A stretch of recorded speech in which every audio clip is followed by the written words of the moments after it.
Hello Vizag. మొన్న AU గ్రౌండ్లో walking వెళ్తూ ఉంటే ఒక అబ్బాయి క్రికెట్ ఆడుతూ పడిపోయాడు. అందరూ అక్కడ చూసి స్ప్రెయిన్ అంటూ ఉంటే వెళ్ళి చూస్తే అది ఏసీఎల్ టేర్ అయ్యింది.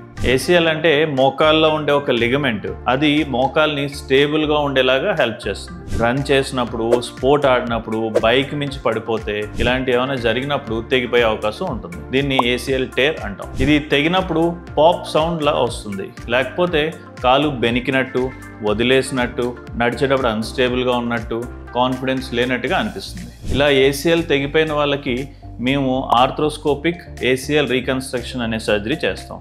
దీన్ని తెగిపోయిన ఏసీఎల్ లిగమెంట్కి కొత్త గ్రాఫ్ట్ వేస్తాం. తొడలో ఉన్న ఒక కండరాన్ని వాడి కొత్త లిగమెంట్ తయారు చేసి ఏసీఎల్ ప్లేస్లో వేస్తాం. ఇది ఆర్థ్రోస్కోపీ ద్వారా చేస్తాం. అంటే ఒక కీ హోల్ సర్జరీ అంటాం. దీనివల్ల తక్కువ స్టిచెస్, ఫాస్ట్ రికవరీ, తక్కువ days hospital stay and early return to sports అనేవి దీనివల్ల వచ్చే ఉపయోగాలు. సర్జరీ అయిన తర్వాత ఒక 3-4 months సూపర్వైజ్డ్ ఫిజియోథెరపీ చేయాల్సి ఉంటుంది. మన ఎంవిపి క్లినిక్లో ఈ ఏసీఎల్ సర్జరీ చేయించుకున్న వాళ్ళందరూ 6 monthsలో వాళ్ళ స్పోర్ట్స్ మళ్ళీ ఆడటం మొదలుపెట్టారు. నీ ఇంజరీ అయితే స్ప్రెయిన్ అనుకుని నెగ్లెక్ట్ చేయొద్దు. వెంటనే ఎక్స్పర్ట్ ఒపీనియన్ తీసుకోండి. మీ దగ్గరలో ఉన్న arthroscopic surgeon will give the best advice.